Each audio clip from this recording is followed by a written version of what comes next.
Recording studio Ekangar Sarai. DJ Kundan राज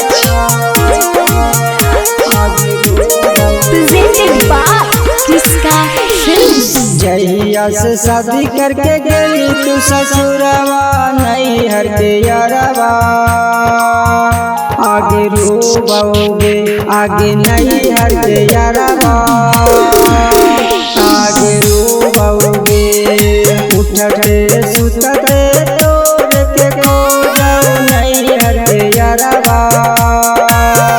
आगे रोबोगे आगे नहीं हर के यारवा, आगे रोबोगे। जहिया से शादी करके गेली तू ससुरवा नहीं हर के यारवा, आगे रोबोगे।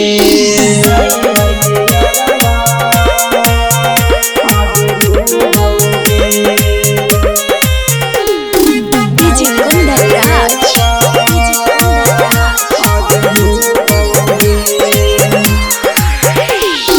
चल गेली जानू तू तो हमारा विचार के, बड़ी याद आवो तोर शनिचर एतवार के, बड़ी याद आवो तोर शनिचर एतवार के। चल गेली जानू तू तो हमारा विचार के, बड़ी याद आवो तोर शनिचर एतवार के।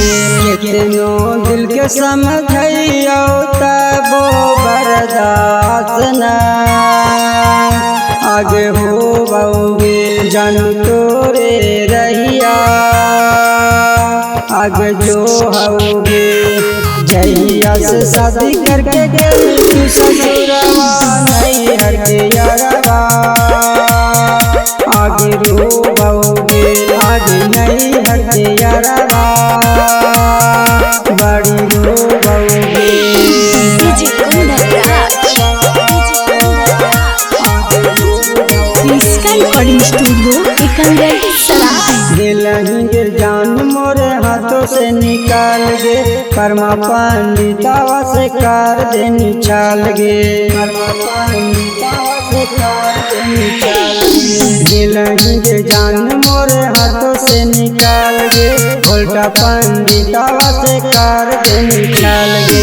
रातियों में जागल रहो तोरला भरावा, रातियों में ठीक से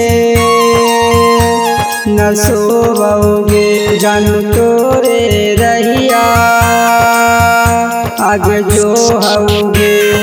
जहिया से शादी करके गेली तू ससुरवा नहीं हर के यारवा, आगे रोबोगे आगे नहीं हर के यारवा, बड़ी रोबोगे।